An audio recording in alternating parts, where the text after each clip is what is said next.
नमस्कार दोस्तों, धर्म रहस्य चैनल पर आपका एक बार फिर से स्वागत है। आज हम लोग अपने इस कथा को आगे बढ़ाते हुए जानेंगे कि आखिर चंद्रा अप्सरा की साधना का क्या प्रतिफल उसे महादेव जी ने दिया। तो पिछले भाग में आपने जाना था कि चंद्रा भगवान शिव की कठिन तपस्या करने लगती है। एक दिन वहाँ से गुजरते हुए भगवान शिव अपने ही मंत्रों का जाप सुनते हैं और तब उनकी नज़र चंद्रा पर पड़ती है, जो कि एक देव कन्या थी। एक शक्तिशाली तपस्या करती हुई देव कन्या को देखकर भगवान शिव बहुत प्रसन्न होते हैं। वह नीचे उतर कर आते हैं और चंद्रा से उसकी इस कठिन तपस्या का क्या उद्देश्य है यह पूछते हैं। तब चंद्रा कहती है, हे प्रभु, मुझे एक ऋषि ने तत्व ज्ञान दिया है और बताया है कि यह जीवन दूसरों की सेवा के लिए होना चाहिए, किंतु हम सभी तो स्वर्ग में केवल सुखों को भोगने के बारे में ही सोचते हैं, किंतु कोई भी ऐसा नहीं है जो जन के कल्याण के बारे में सोचता हो। मुझे ऐसा वरदान दीजिए कि मैं यहाँ रहकर प्रत्येक जन का कल्याण करती रहूं और सदैव मुझे साक्षात मोक्ष जैसा सुख प्राप्त होता रहे। मैं स्वर्ग के नश्वर सुखों को नहीं भोगना चाहती कि बाद में आकर मुझे फिर से जन्म लेना पड़े और यह प्रक्रिया चलती रहे। भगवान शिव जब यह इस 16 वर्षीय कन्या से सुनते हैं तो बहुत प्रसन्न हो जाते हैं और कहते हैं, तुम्हारे अंदर देव कन्या से ज़्यादा देवी तत्वों के गुण मौजूद हैं। मैं तुम्हें जगत के कल्याण का वरदान देता हूँ। अब तुम इस ताल में रहकर गंगा नदी के समान ही पवित्र जल अपने में से निकालोगी। तुम चंद्रा नदी बनकर आगे बढ़ोगी और तुम्हारी बहन और मित्र भागा तुमसे जल्दी ही मिल जाएगी। इस प्रकार जगत में तुम चंद्रभागा नदी के नाम से विख्यात होगी। आगे भविष्य में तुम्हें ही अस्किनी और चेनाब नदियों के रूप में जाना जाएगा। चेनाब नदी के रूप में तुम संसार में विख्यात होगी और सभी का भरण पोषण, प्रकृति का पोषण, जीवों को जल और सबका कल्याण नदी के रूप में करती रहोगी। यह सुनकर चंद्रा बहुत प्रसन्न हुई। वहाँ भागा भी आ गई और उसने भी अपनी तपस्या के लिए वरदान मांगा था। तो भगवान शिव ने दोनों को ही एक जैसा और एक हो जाने का वरदान दे दिया था। तब से चंद्रभागा नदी ही चेनाब नदी बनकर जगत का कल्याण कर रही है। लेकिन यह सुनकर स्वर्ग की बहुत सारी अप्सराएं, परियां और उस क्षेत्र में निवास करने वाली अन्य दिव्य आत्माएं इस दुर्लभ जल में आकर स्वयं को स्वच्छ करने का विचार करने लगती हैं, क्योंकि जो भी इस चंद्रा को छुएगा उसके पाप नष्ट होते थे। उसे अधिक समय तक स्वर्ग में निवास करने का वरदान अपने आप प्राप्त हो जाता था, क्योंकि चंद्रा इतनी ज़्यादा पवित्र है। चंद्रा के जल में स्नान करने के लिए तभी से वहां पर स्वर्ग की अप्सराएं, परियां, यक्षिणी, योगिनी इत्यादि आने लगीं और वहां वह स्नान करके अपने पूर्व जन्मों के पापों को नष्ट करती, ताकि स्वर्ग में अधिक दिन तक उनका निवास हो सके।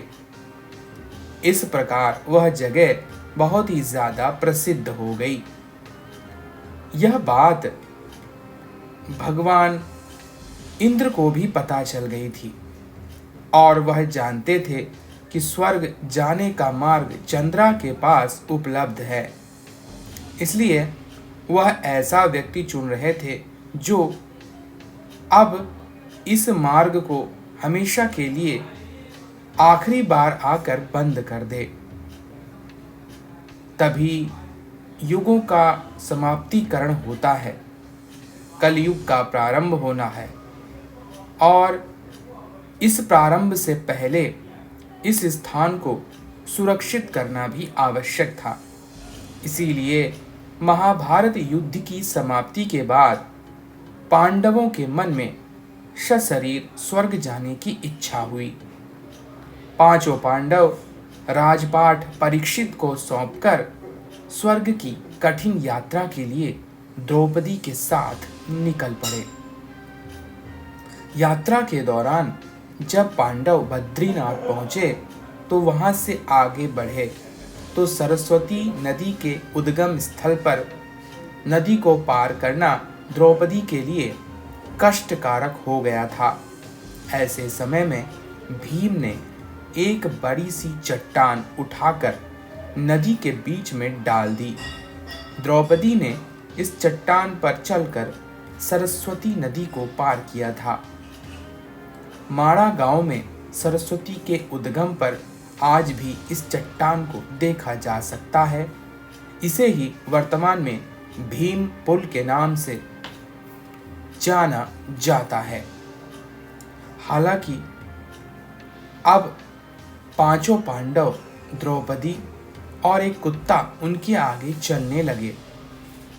एक जगह द्रौपदी लड़खड़ाकर गिर पड़ी। द्रौपदी को गिरा हुआ देख भीम ने युधिष्ठिर से पूछा, द्रौपदी ने तो कभी कोई पाप नहीं किया, तो फिर क्या कारण है कि वह नीचे गिर पड़ी?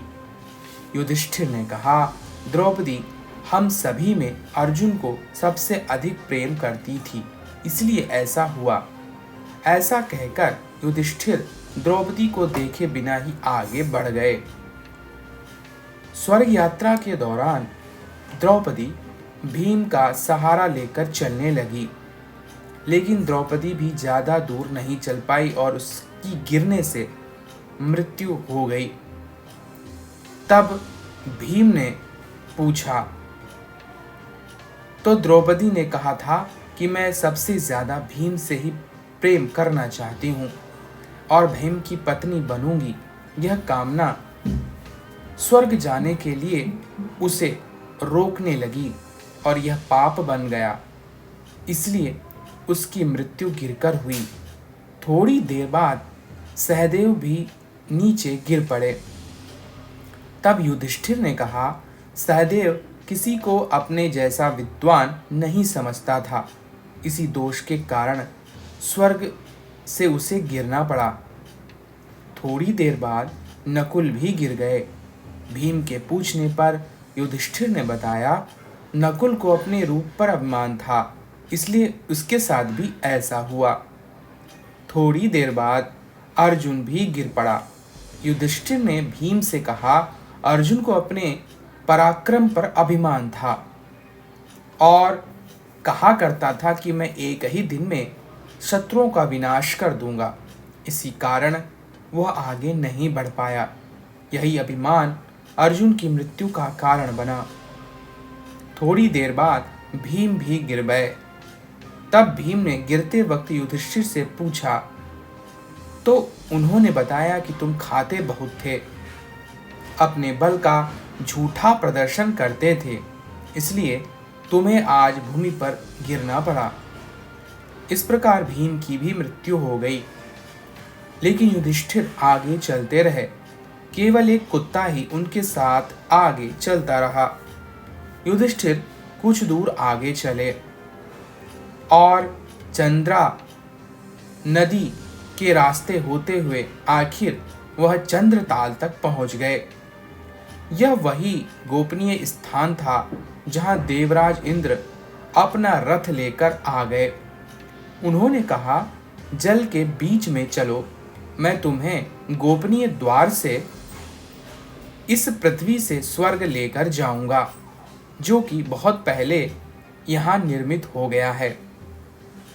तब युधिष्ठिर ने इंद्र से कहा, मेरे भाई, द्रौपदी सभी के सभी गिरे पड़े हैं, वह भी हमारे साथ चलना चाहते थे, ऐसी व्यवस्था कर दीजिए कि वह हमारे साथ चल पड़े। तब इंद्र ने कहा, वो सभी शरीर का त्याग कर चुके हैं, सिर्फ एक व्यक्ति जिसको आप पसंद करते हो उसे मैं सशरीर स्वर्ग ले जा सकता हूं। यह युधिष्ठिर की परीक्षा थी। तब युधिष्ठिर ने कहा, ठीक है, तो फिर मेरे साथ यह कुत्ता जाएगा। यह मेरे मार्ग में मेरा साथी बना रहा। जब सभी भाइयों और पत्नी ने भी मेरा साथ छोड़ दिया, तब भी यह मेरे साथ था। तब इंद्र ने कहा, कुत्ते को मैं स्वर्ग नहीं ले जा सकता, यह एक निम्न कोटि का प्राणी होता है। लेकिन युधिष्ठिर नहीं माने। उन्होंने कहा कि जो अंतिम समय तक आपका साथ निभाए उसे कभी भी अकेले नहीं छोड़ना चाहिए। इंद्र प्रसन्न हो गए और तभी वह कुत्ता यमराज के रूप में प्रकट हो गया और यमदेव वहां पर साक्षात रूप में प्रकट होकर कहने लगे, तुम में और मुझ में कोई अंतर नहीं, तुम ही मेरा स्वरूप हो। इस प्रकार युधिष्ठिर इंद्र के बने उस विशालकाय रथ में बैठकर उस चंद्रताल से होते हुए स्वर्ग साक्षात शरीर सहित पहुंच गए, जो कि उनके भाई नहीं कर पाए थे। यही चंद्रताल स्वर्ग जाने का मार्ग है और दुनिया की नजर इस गोपनीय द्वार पर ना पड़े, इसलिए इंद्रदेव ने इसे अदृश्य कर रखा है। इसी मार्ग से स्वर्ग की अप्सराएं और परियां धरती पर आती रहती हैं और यहाँ स्नान करती हैं। लेकिन कहते हैं, जो भी इनको नहाते हुए एक बार देख लेता है, अगर उसके मन में पाप हुआ तो फिर अप्सराएं उसे अंदर पानी में खींच लेती हैं, जिससे व्यक्ति की मृत्यु हो जाती है। यह एक बहुत ही दुर्लभ सत्य है। यह स्थान पर आगे चलकर कलयुग में एक और घटना घटती है। इस घटना का वर्णन इस प्रकार से आता है। एक व्यक्ति जो कि अपनी बकरियां चराता था, इस स्थान पर आकर ठहरता है और तैयारी करता है आगे अपने मार्ग की ओर जाने के लिए, और एक किनारे बैठकर वह कुछ सोचता है। इसके आगे की कथा क्या है जानेंगे हम लोग अगले भाग में। अगर आप इस चंद्रा अप्सरा साधना को खरीदना चाहते हैं तो इसका लिंक मैंने इसी वीडियो के नीचे डिस्क्रिप्शन बॉक्स में दे रखा है, और इस साधना को करके आप चंद्रा अप्सरा को सिद्ध करके विभिन्न प्रकार की परियों और अप्सराओं को भी स्वतः ही सिद्ध कर सकते हैं। यह एक विशेष गोपनीय विधि है। तो नीचे जाकर डिस्क्रिप्शन बॉक्स में क्लिक करके इंस्टा मोजो से इस साधना को आप चाहें तो खरीद सकते हैं। तो अगर यह जानकारी और कहानी आपको पसंद आ रही है तो लाइक करें, शेयर करें, सब्सक्राइब करें। आपका दिन मंगलमय हो।